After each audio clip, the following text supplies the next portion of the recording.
Animasi Lovers. Kesehatan reproduksi Oleh Sulistiowati, SST, SD Dianita Irawa, Kep. M.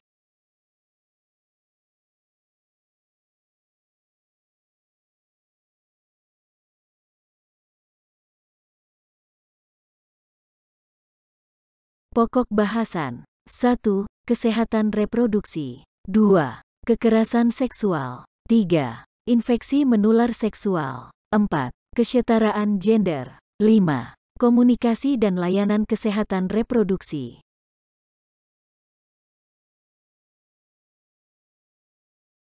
Kesehatan reproduksi Kesehatan reproduksi adalah suatu keadaan sejahtera fisik, mental, dan sosial secara utuh, tidak semata-mata bebas dari penyakit atau kecacatan dalam suatu yang berkaitan dengan sistem reproduksi, fungsi dan prosesnya. WHO.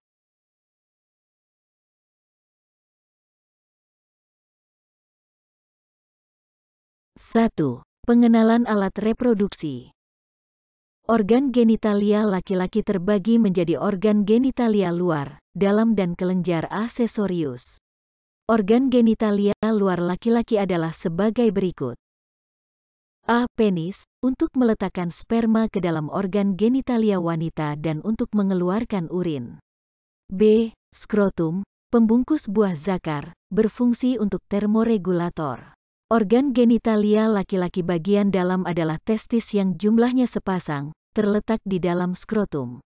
Fungsinya untuk menghasilkan hormon testosterone dan memproduksi sperma. Sedangkan kelenjar aksesorius laki-laki adalah A. Epididymis. Fungsinya sebagai tempat pematangan sperma, bagian ekornya untuk menyimpan sperma, mengeluarkan zat yang membuat suspensi cairan sperma menjadi lebih encer dan sebagai transportasi sperma. B. Vesicula seminalis. Produksi zat kimia untuk suspensi cairan sperma. C. Prostat. Mengandung zat untuk memelihara spermatozoa di luar tubuh.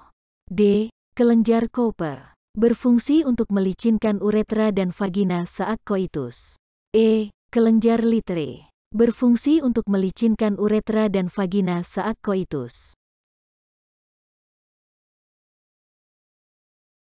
Organ genitalia wanita terdiri dari organ genitalia luar dan dalam. Organ genitalia luar terdiri dari A. Mons veneris, daerah yang menggunung di atas tulang kemaluan dan akan ditumbuhi rambut kemaluan. B. Labia mayora, terdapat di kanan dan kiri, berbentuk lonjong, lanjutan mons veneris. C. Labia minora, bagian dalam dari bibir besar. D. Klitoris, identik dengan penis pada pria, sangat sensitif karena banyak mengandung jaringan saraf. E. Vulva, daerah yang dibatasi klitoris, bibir kecil kemaluan, dan perineum. F. Introitus vagina, pintu masuk ke dalam vagina. G. Selaput darah, selaput yang menutupi introitus vagina, dapat berbentuk semi lunar, tapisan atau fimbria. H. Lubang kemih, tempat keluarnya air kemih, terletak di bawah klitoris. I. Perineum, terletak di antara vulva dan anus.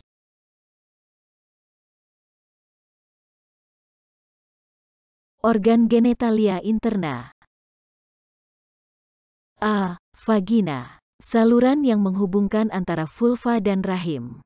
Bentuk dinding berlipat-lipat, ruge, panjangnya 8-10 cm. Fungsinya untuk mengalirkan darah haid dan sikrit dari rahim, alat bersenggama, dan jalan lahir. B. Rahim, terletak antara kandung kemih dan dubur.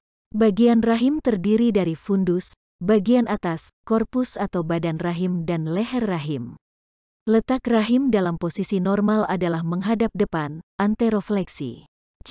Saluran telur, terdiri dari pars interstitialis yang menempel ke rahim, pars ismica, bagian yang sempit, pars ampularis, bagian yang lebar, tempat terjadi pembuahan, dan infundibulum atau fimbre untuk menangkap sel telur. Fungsi saluran telur adalah untuk menangkap dan membawa telur yang dilepaskan indung telur dan tempat terjadi pembuahan. D. Indung telur, Terdiri dari kiri dan kanan. Bagian-bagian indung telur adalah bagian kulit sebagai tempat folikel dan bagian inti sebagai tempat pembuluh darah dan serabut saraf. Kekerasan seksual.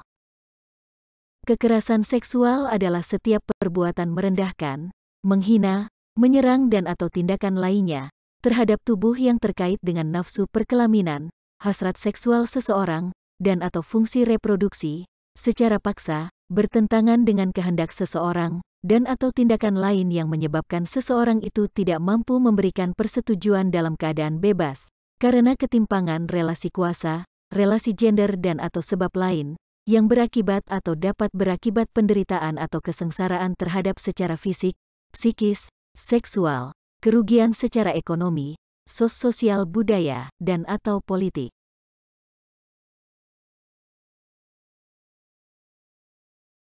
Berikut adalah 16 klasifikasi bentuk kekerasan seksual menurut PMA nomor 73 tahun 2022. 1. Menyampaikan ujaran yang mendiskriminasi atau melecehkan tampilan secara fisik, kondisi tubuh atau identitas gender. 2. Menyampaikan ucapan seperti berupa rayuan, lelucon, dan siulan yang bernuansa seksual. 3. Membujuk, menjanjikan, menawarkan sesuatu, mengancam, atau memaksa untuk melakukan transaksi atau kegiatan seksual. 4. Menatap tanpa izin dengan nuansa seksual atau tidak nyaman. 5. Mengintip atau dengan sengaja melihat seseorang yang sedang melakukan kegiatan secara pribadi atau pada ruang yang bersifat pribadi. 6. Memperlihatkan alat kelamin dengan sengaja. 7. Menyentuh, mengusap, meraba, memegang, memeluk, mencium, dan atau menggosokkan bagian tubuhnya pada tubuh seseorang yang disebut korban.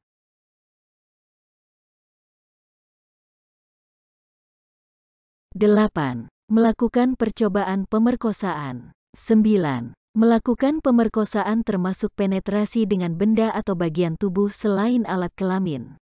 10. Mempraktikkan budaya yang bernuansa kekerasan seksual. 11. Memaksa atau memperdayai korban untuk melakukan aborsi. 12. Membiarkan terjadinya kekerasan seksual. 13. Memberikan hukuman atau sanksi yang bernuansa seksual.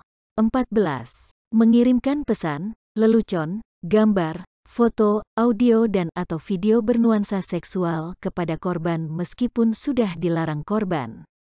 15.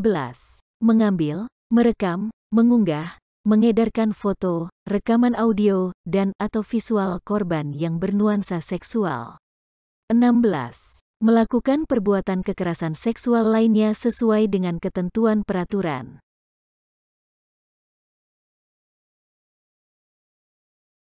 Menurut WHO, 2017, terdapat beberapa dampak dari perilaku kekerasan seksual yaitu: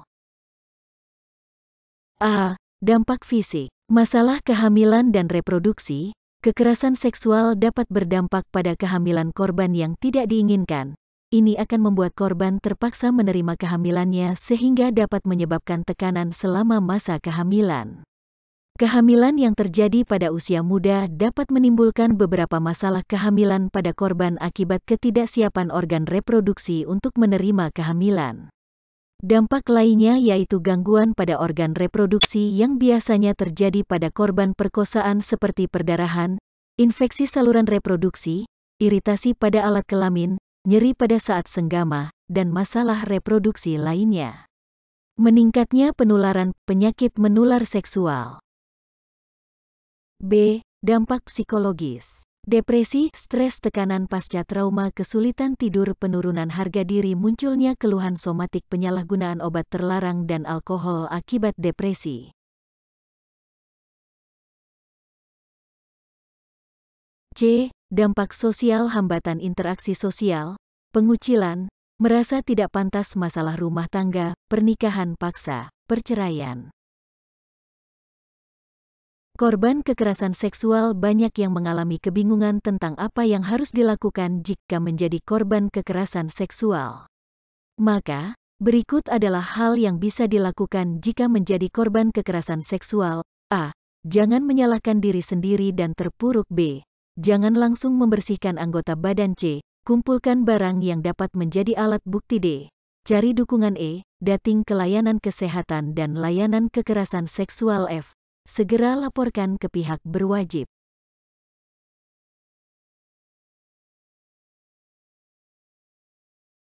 Infeksi menular seksual. 1. Pengertian infeksi menular seksual. Infeksi menular seksual, IMS, adalah infeksi yang ditularkan melalui hubungan seksual, baik melalui vagina, mulut, maupun anus. Infeksi tersebut dapat disebabkan oleh bakteri, misalnya sifilis, jamur, virus, misalnya herpes, HIV, atau parasit, misalnya kutu. IMS akan menginfeksi organ reproduksi harus dianggap serius. Bila tidak diobati secara tepat, infeksi dapat menjalar dan menyebabkan penderitaan, sakit berkepanjangan, kemandulan dan kematian. A. Tanda gejala infeksi menular seksual. 1. Tanda gejala IMS pada laki-laki. Bintil-bintil berisi cairan, lecet atau borok pada penis, alat kelamin. Luka tidak sakit, keras dan berwarna merah pada alat kelamin. Adanya kutil atau tumbuh daging seperti jengger ayam. Rasa gatal yang hebat sepanjang alat kelamin. Rasa sakit yang hebat pada saat kencing. Kencing nanah atau darah yang berbau busuk, bengkak panas dan nyeri pada pangkal paha yang kemudian berubah menjadi borok. Kehilangan berat badan yang drastis, disertai mencret terus-menerus, dan sering demam serta berkeringat malam.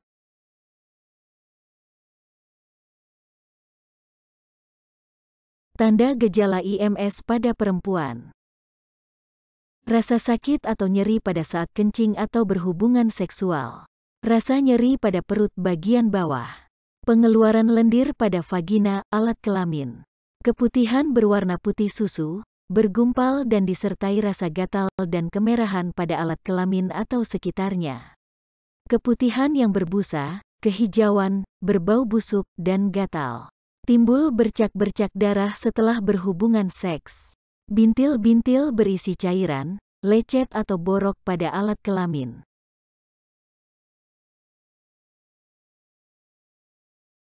B. Jenis infeksi menular seksual. 1. Gonore, GO. Kuman penyebabnya adalah Neisseria gonorrhoeae. Ada masa tenggang selama 2-10 hari setelah kuman masuk ke dalam tubuh melalui hubungan seks. Tanda-tanda penyakitnya adalah nyeri, merah, bengkak, dan bernanah. Gejala pada laki-laki adalah rasa sakit pada saat kencing, keluarnya nanah kental kuning kehijauan, ujung penis tampak merah dan agak bengkak. Pada perempuan, 60% kasus tidak menunjukkan gejala. Namun ada juga rasa sakit pada saat kencing dan terdapat keputihan kental berwarna kekuningan. 2. Sifilis, Raja Singa. Kuman penyebabnya disebut Treponema pallidum. Masa tanpa gejala berlangsung 3-4 minggu, kadang-kadang sampai 13 minggu. Kemudian timbul benjolan di sekitar alat kelamin. Kadang-kadang disertai pusing-pusing dan nyeri tulang seperti flu, yang akan hilang sendiri tanpa diobati. Ada bercak kemerahan pada tubuh sekitar 6-12 minggu setelah hubungan seks.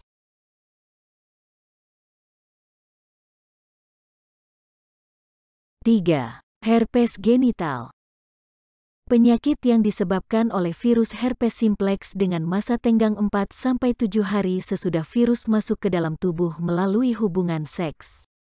Gejala dan tanda-tandanya adalah bintil-bintil berair, berkelompok seperti anggur, yang sangat nyeri pada sekitar alat kelamin kemudian pecah dan meninggalkan luka yang kering mengerak, lalu hilang sendiri. 4. Klamidia.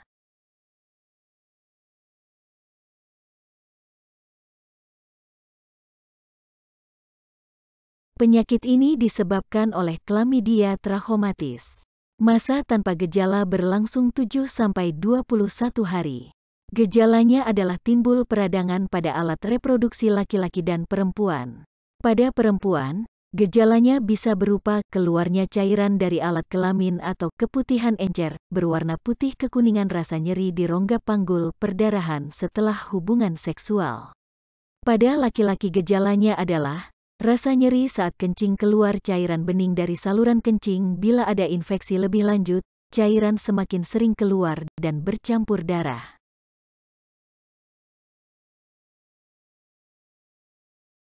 5. Kandidiasis vagina.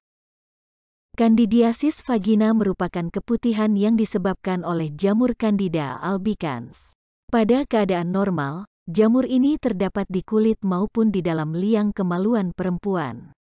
Tetapi pada keadaan tertentu, jamur ini meluas sedemikian rupa sehingga menimbulkan keputihan.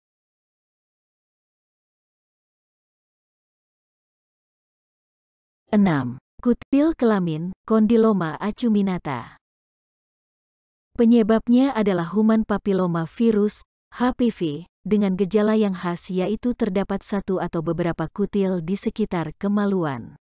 Pada perempuan, dapat mengenai kulit di daerah kelamin sampai dubur, selaput lendir bagian dalam liang kemaluan sampai leher rahim. HPV dapat mengakibatkan kanker leher rahim atau kanker kulit di sekitar kelamin. Pada laki-laki mengenai alat kelamin dan saluran kencing bagian dalam. Kadang-kadang kutil tidak terlihat sehingga tidak disadari. Biasanya laki-laki baru menyadari setelah ia menulari pasangannya. Sampai sekarang belum ada obat yang dapat secara tuntas menyembuhkan kutil kelamin. Pengobatan hanya sampai pada tahap menghilangkan kutilnya saja.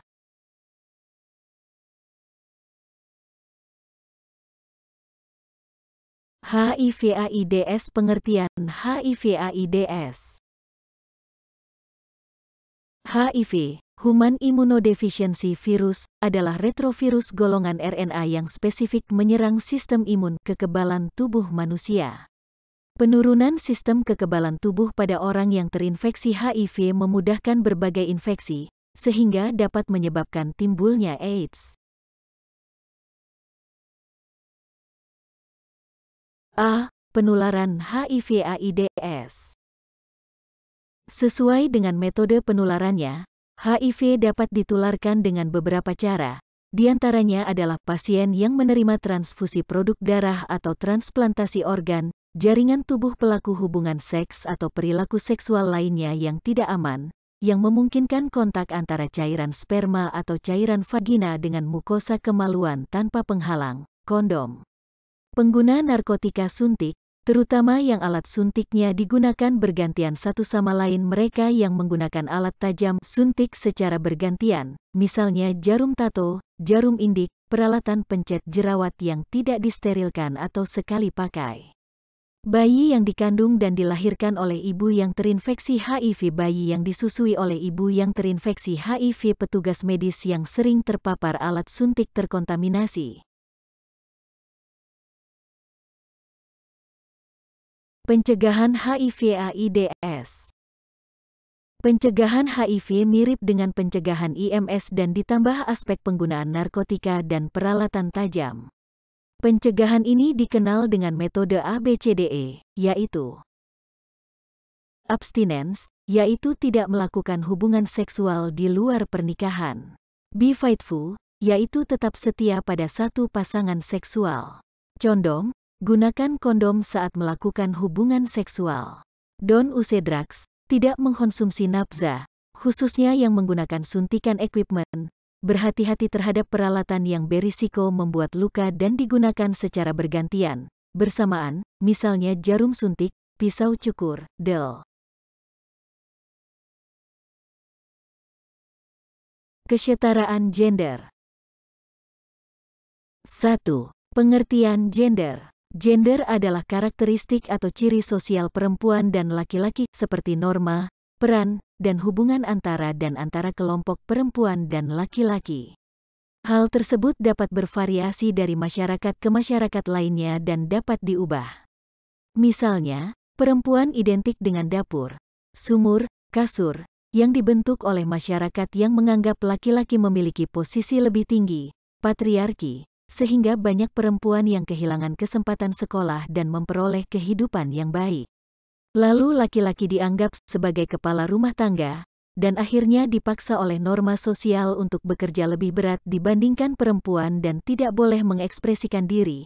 Hal ini tentu merugikan bagi laki-laki karena tidak dapat menjadi dirinya sendiri dan dibebankan banyak hal yang sebenarnya bisa dibagi agar tidak berat.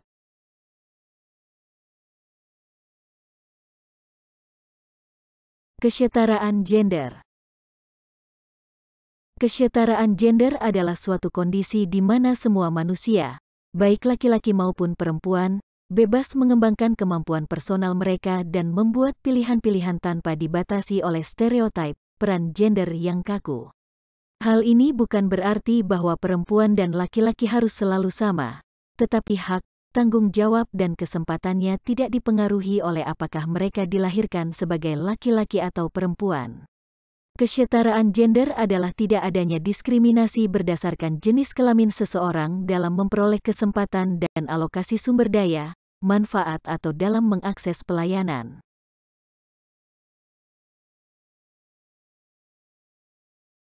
Isu ketidaksetaraan gender. Perbedaan gender sering menimbulkan ketidakadilan gender, gender inequalities, terutama terhadap kaum perempuan baik di lingkungan rumah tangga, pekerjaan, masyarakat, kultur, maupun negara. Ketidakadilan tersebut termanifestasi dalam berbagai macam bentuk antara lain. A. Marginalisasi. Marginalisasi adalah proses penyingkiran terhadap suatu kaum yang mengakibatkan terjadinya kemiskinan pelemahan ekonomi kaum tertentu. Marginalisasi terjadi karena berbagai hal, seperti kebijakan pemerintah, keyakinan, agama, tradisi, kebiasaan, bahkan karena asumsi ilmu pengetahuan sekalipun.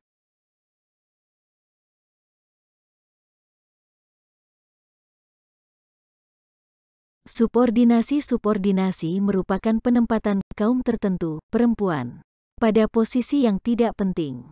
Subordinasi berawal dari anggapan yang menyatakan bahwa perempuan adalah kaum yang irasional atau emosional sehingga kaum perempuan tidak cakap dalam memimpin. Stereotipe adalah pelabelan atau penandaan terhadap kaum tertentu. Akan tetapi pada permasalahan gender, stereotipe lebih mengarah pada pelabelan yang bersifat negatif terhadap perempuan. Hal ini terjadi karena pemahaman yang seringkali keliru terhadap posisi perempuan. 1. Tips mengatasi bias gender. A. Bangun kesadaran diri. B. Bukan urusan perempuan semata. C. Bicarakan. D. Kampanyekan. E. Terapkan dalam kehidupan sehari-hari.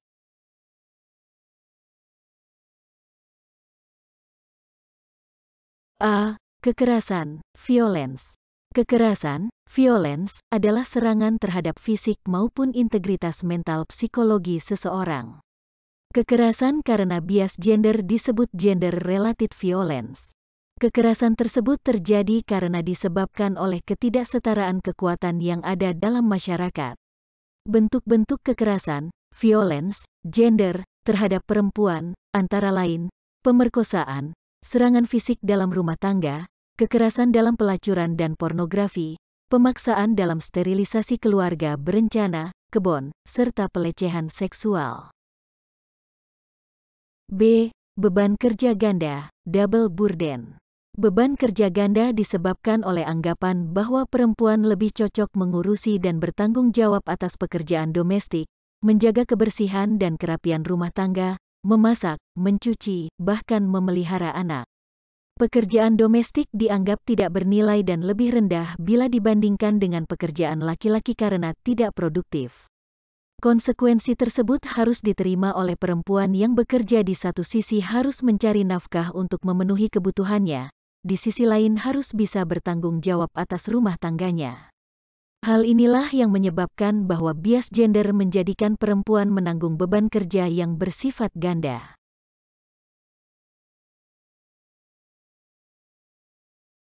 Komunikasi dan layanan kesehatan reproduksi.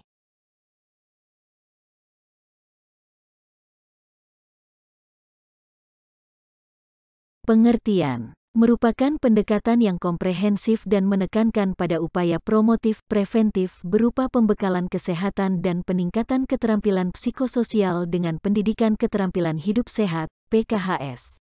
Layanan konseling menjadi ciri dari PKPR mengingat permasalahan remaja yang tidak hanya berhubungan dengan fisik tetapi juga psikososial.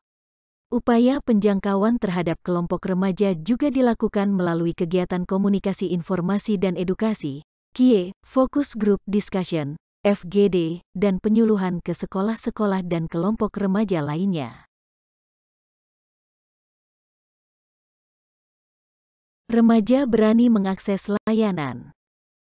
Banyak dari remaja tidak mau mengakses layanan kesehatan disebabkan oleh banyak faktor yang mempengaruhi. Berikut adalah faktor-faktor yang mendukung remaja agar berani mengakses layanan kesehatan. Penyedia layanan harus dilatih untuk bekerja secara kompeten, sensitif dan penuh hormat dengan remaja dan remaja mengenai kebutuhan kesehatan seksual dan reproduksi mereka. Layanan harus bersifat rahasia, tidak menghakimi dan pribadi.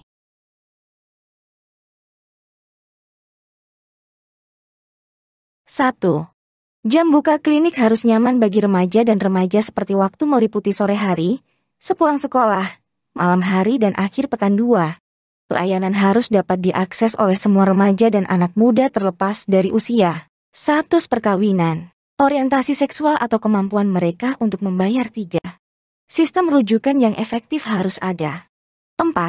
Kesempatan harus tersedia bagi remaja dan remaja untuk dilibatkan dalam merancang, melaksanakan dan mengevaluasi program. 5. Layanan harus berusaha melibatkan dan mendapatkan dukungan dari hal-hal penting dalam kehidupan kaum muda dan masyarakat setempat, seperti rekan kerja, orang tua atau wali dan sekolah. 6. Dan yang paling penting adalah remaja mengetahui bahwa di sekitarnya terdapat layanan kesehatan serta tidak perlu harus menunggu hingga sakit parah untuk mengakses layanan.